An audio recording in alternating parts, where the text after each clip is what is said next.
Assalamualaikum warahmatullahi wabarakatuh. Kami kelompok 9 akan mempresentasikan materi tentang hakikat analisis wacana. Untuk memenuhi mata kuliah kami, Wacana Bahasa Indonesia yang diampu oleh Dr. Gozia MPD. Materi ini akan disampaikan atau dipresentasikan oleh Habib Bayu Sampurno dan Nuraili Aulia. Kepada pemateri, disilakan. Assalamualaikum warahmatullahi wabarakatuh. Saya Nuraili Aulia akan mempresentasikan materi tentang hakikat analisis wacana dan tujuan analisis wacana. Yang pertama yaitu tentang hakikat analisis wacana. Apakah kalian sudah tahu apa itu hakikat analisis wacana? Ya, jadi hakikat analisis wacana itu berkaitan dengan penggambaran teks dan konteks dalam suatu teks tersebut yang memiliki makna yang beriringan, makna yang sesuai, sehingga membangun suatu informasi atau komunikasi di dalam teks tersebut. Untuk apa? Untuk menyampaikan informasi. Nah, dasar dari analisis wacana itu berkaitan dengan bagian bagaimana kita itu menginterpretasikan hasil penafsiran kita sehingga timbullah makna baru dari wacana yang kita baca. Nah, maka dari itu hakikat analisis wacana itu berkaitan dengan bagaimana kita itu dapat menafsirkan, menginterpretasikan hasil pemahaman kita sehingga timbullah suatu makna dari wacana yang kita baca tersebut. Materi yang kedua itu berkaitan dengan tujuan analisis wacana. Di dalam tujuan analisis wacana ini ternyata memiliki dua pendapat ahli yang masing-masing ahli tersebut pasti berbeda pendapatnya. Nah, yang pertama itu menurut Baryadi. Menurut Baryadi, analisis wacana memiliki tujuan yang pertama untuk mengungkap isi wacana. Jadi, di dalam suatu wacana itu pasti terdapat isi atau makna tersirat di dalam teks tersebut. Maka dari itu dengan analisis wacana kita dapat mengetahui, dapat mengungkap isi wacana tersebut. Yang tentunya pasti untuk dari wacana itu pasti memiliki tujuan untuk menyampaikan informasi. Nah, yang kedua untuk mengungkap struktur wacana. Jadi di dalam suatu wacana itu memiliki strukturnya. Yang pertama itu berkaitan dengan gambaran secara umum seperti kepala wacana, tubuh wacana, dan penutup wacana. Nah, di kepala wacana ini berkaitan dengan pernyataan umum dari isi wacana. Nah, bagian tubuh wacana ini berkaitan dengan isi-isi dari topik-topik yang sudah jelaskan. Nah, sedangkan penutup ini bagian kesimpulannya dari wacana yang dibaca atau ditulis. Nah, yang ketiga yaitu untuk mengungkap ragam bahasa pada wacana. Jadi, di dalam suatu wacana ini memiliki ragam bahasa. Nah, ragam bahasa itu bisa ragam bahasa lisan, ragam bahasa tulisan. Jadi, wacana itu bukan hanya tulisan saja, ternyata wacana juga bisa berupa lisan seperti berita di TV, reporter, terus juga film, terus juga dalam teks misalnya teks deskripsi, terus esai, itu termasuk dalam wacana. Jadi kita dapat mengungkap ragam bahasa pada wacana tersebut. Apakah dalam wacana tersebut bisa juga nih penggunaan bahasanya seperti apa, seperti itu, penggunaan frasanya bagaimana, seperti itu.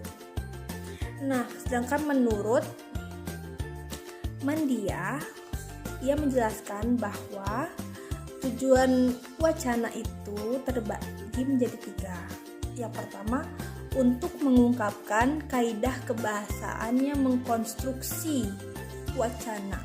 Jadi di dalam suatu wacana itu terdapat kaidah kebahasaan. Kaidah kebahasaan itu adalah aturan penggunaan bahasa, seperti bagaimana kata yang sesuai, frase yang sesuai, serta kalimat yang sesuai, sehingga timbul suatu koherensi maupun koherens dalam suatu wacana. Jadi timbullah suatu keterkaitan antar kalimat, antar paragraf dalam suatu wacana. Nah, bagaimana nih penggunaan kaidah kebahasaannya? Apakah harus menggunakan kata baku seperti itu atau tidak dalam wacana tersebut? Nah, yang kedua itu mengenai untuk memahami wacana. Nah, ini sama saja sih dengan untuk mengetahui isi wacana. Jadi ketika kita menganalisis suatu wacana, kita dapat memahami isi dari teks wacana tersebut, sehingga timbullah suatu makna baru dalam wacana tersebut. Nah, yang ketiga itu untuk menjadikan wacana sebagai alat komunikasi. Jadi wacana juga bisa berfungsi untuk menjadi sarana kita sebagai alat komunikasi dari wacana tersebut. Ketika kita menganalisis, ketika kita membacanya, ketika kita memahaminya, kita akan dapat mudah mengetahui informasi dari wacana tersebut, itu apa, maknanya apa, bagaimana cara kita menafsirkannya, seperti dalam novel, buku, koran, maupun khotbah yang dilakukan secara lisan, seperti itu. Terima kasih. Selanjutnya materi akan dijelaskan oleh Saudara Habib. Kepadanya disilakan. Assalamualaikum warahmatullahi wabarakatuh. Baik, nama saya Habib Sampurno dari kelompok 9 dalam mata kuliah wacana. Ingin melanjutkan penyampaian materi yang sebelum sudah disampaikan oleh Saudari Leli. Bagi materi saya ada 2 materi. Yang pertama, manfaat baru analisis wacana, dan yang kedua, jenis paradigma analisis wacana. Manfaat analisis wacana terdapat 4 poin, kelompok kami paparkan. Yang pertama, dapat membantu masyarakat dalam memahami berbagai permasalahan yang sering terjadi sekaligus mencari solusinya. Jika permasalahan di dalam ranah pendidikan, ruang lingkup sekolah, itu tentu sebelum adanya kebijakan Pak Nadiem merubah format RPP menjadi 1 lembar, itu sebuah problematik bagi guru-guru dengan format atau tampilan administrasi pengajaran. Salah satunya RPP itu yang rumit, dan kini sudah dirubah menjadi 1 lembar atas kebijakan Pak Nadiem. Permasalahannya kan bentuk format RPP yang rumit dan solusinya 1 lembar. RPP 1 lembar. Mengapa bisa dikatakan itu sebuah kaitannya wacana? Ada kaitannya dengan wacana karena pada dasarnya wacana memiliki 4 wujud. Ada 4 wujud wacana dalam pengelompokannya. Pengelompokan teks. Yang pertama teks, terus ada talks, egg, dan artifact. Teks, wacana dalam wujud tulisan atau grafis, antara lain dalam wujud berita, artikel, opini, cerpen, dan sebagainya. Terus ada talks, wacana dalam wujud ucapan, antara lain dalam wujud rekaman, wawancara, obrolan, pidato, dan sebagainya. Terus ada action, wacana dalam wujud tindakan, antara lain dalam wujud lakon drama, tarian, film, demonstrasi, dan sebagainya. Artifact, wacana dalam wujud jejak, antara lain dalam wujud bangunan landscape, ada bangunan landscape, fashion, dan sebagainya. Itu wujud wacana. Jadi mengapa perumpamaan atau contoh tadi ya saya sampaikan itu ada kaitannya wacana? Tentu iya, itu sebuah wacana. Kalau RPP-nya mungkin dalam bentuk wacananya itu wujud teks, dan apabila problematik itu diangkat melalui berita tertulis ataupun dalam video audiovisual. Berarti kalau berita tertulis kalau audiovisual itu berarti ya ek. Selanjutnya poin kedua, sebagai bahan pertimbangan untuk dapat menentukan langkah yang akan diambil setelah melihat fakta yang berkembang di masyarakat. Misalkan berkembang di masyarakat ini tentu teknologi zaman sekarang yang sudah tidak tabu dengan kecanggihan teknologi. Tentu siswa-siswa sekarang menginginkan pembelajaran yang inovatif dan kreatif.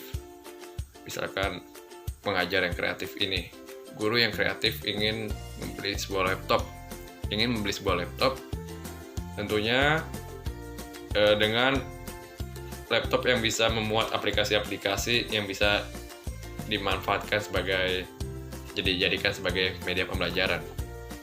Dan tentunya laptop tersebut untuk bisa menyimpan aplikasi, mengoperasikan aplikasi tersebut terkadang memiliki kriteria spesifikasi dalam laptop.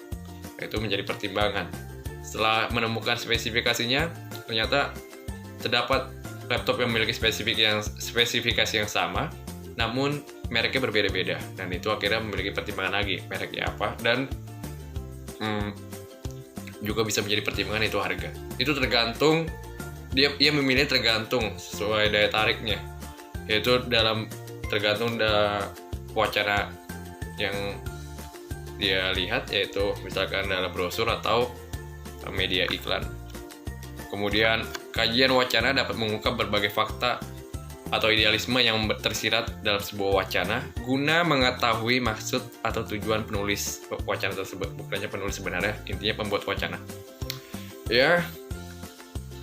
Dalam kajian wacana juga bisa mengungkap sebuah pesan yang ingin disampaikan, baik dalam wacana, berbagai bentuk wacana. Misalkan dalam film itu ya, ternyata dia tidak hanya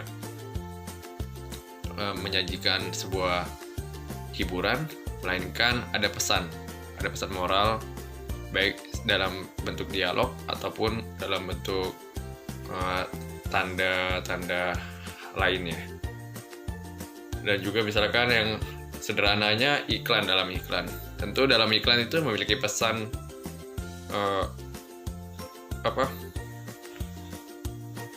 pesan tersiratnya ya untuk supaya penonton itu menjadi tertarik dengan produknya, kemudian membelinya gitu. Kemudian membongkar nilai yang terkandung dalam sebuah wacana. Nah, ini misalkan dalam nilai-nilai seperti kerukunan, kebersamaan, toleransi atau yang lain sebagainya ya, banyak ya yang sudah kita tahu di wujud wacananya itu bisa berupa dalam esai, dalam berita, dalam film, dalam novel, dalam beraneka ragam wacana lainnya. Itu dari manfaat. Kemudian ada jenis paradigma analisis wacana. Itu ada 3 menurut Asikam. Yang pertama, pandangan positivisme empiris. Dan yang kedua, pandangan konstruktivisme. Dan yang ketiga, pandangan kritis. Pandangan positivisme empiris ini dia menekankan lebih berpusat pada empiris, yaitu pengalaman, ya kan? Pengalaman manusia dianggap dapat secara langsung diekspresikan melalui penggunaan bahasa tanpa ada kendala atau distorsi, sejauh ia dinyatakan dengan menggunakan pernyataan-pernyataan yang logis, sintaksis, dan memiliki hubungan dengan pengalaman empiris. Salah satu pemikiran ini adalah pemisahan antara ide atau pemikiran dan realitas. Dalam kaitannya dengan analisis wacana, konsekuensi logis dan pemahaman ini adalah orang tidak perlu mengetahui makna-makna subjektif atau nilai yang mendasari pernyataannya, sebab yang penting adalah apakah pernyataan itu dilontarkan secara benar menurut kaidah sintaksis dan semantik.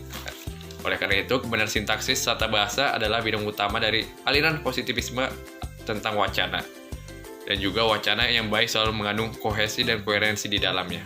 Kohesi merupakan keserasian hubungan antara unsur dalam wacana, sedangkan koherensi merupakan kepaduan wacana sehingga membawa ide tertentu yang dipahami oleh khalayak. Kohesi itu bentuknya, kalau koherensi itu maknanya. Itu dari positivisme empiris, menekankan objek itu berdasarkan empiris dan kemudian disajikan memperhatikan sintaksis dan semantiknya beserta kohesi dan koherensi. Kemudian pandangan konstruktivisme. Ya, pandangan ini banyak dipengaruhi oleh pemikiran fenomenologi itu atau enggak filsafat. Aliran ini menolak pandangan positivisme empirisme dalam analisis wacana yang memisahkan subjek dan objek bahasa. Di sini subjek itu malah pemeran utamanya, pusatnya.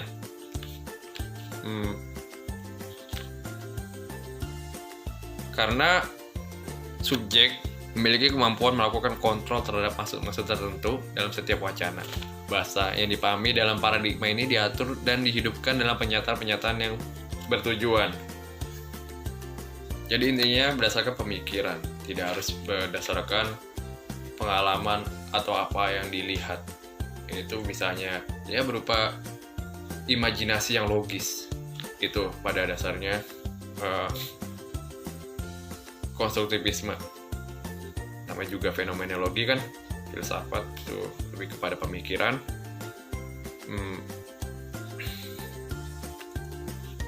Namun kedua itu sama-sama masih bersifatnya deskripsi, menggambarkan. Dan yang ketiga, pandangan kritis. Pandangan kritis yaitu pandangan menganggap pandangan konstruktivisme masih belum menganalisis faktor-faktor hubungan kekuasaan yang inheren dalam setiap wacananya, yang pada gilirannya berperan dalam bentuk jenis-jenis subjek tertentu berikut perilaku-perilakunya. Hal inilah yang melahirkan paradigma kritis. Menurut Asikam tadi, analisis wacana dalam paradigma kritis menekankan pada konstelasi atau kumpulan kekuatan yang terjadi pada proses produksi dan reproduksi makna, penghasilan makna, dan mengembangkan makna.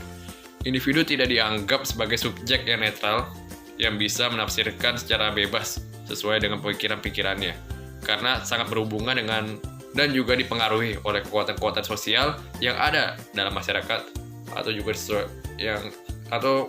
disesuaikan dengan konteks. Itu ya kunci dari pandangan kritis yang berbeda dari yang lainnya.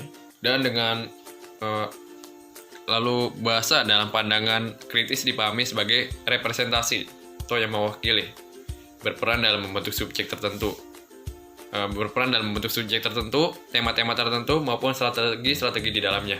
Oleh karena itu, analisis wacana digunakan untuk membongkar kuasa yang ada di dalam setiap proses bahasa, seperti batasan-batasan apa yang diperkenakan menjadi wacana, perspektif yang mesti dipakai, topik apa yang dibicarakan.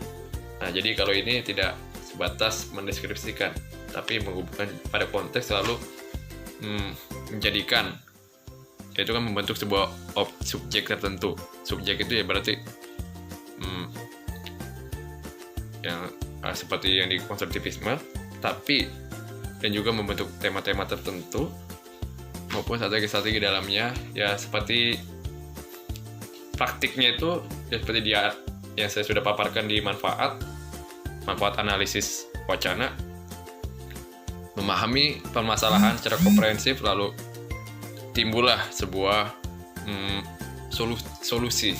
Akhirnya seperti pandangan kritis seperti itu kurang lebihnya.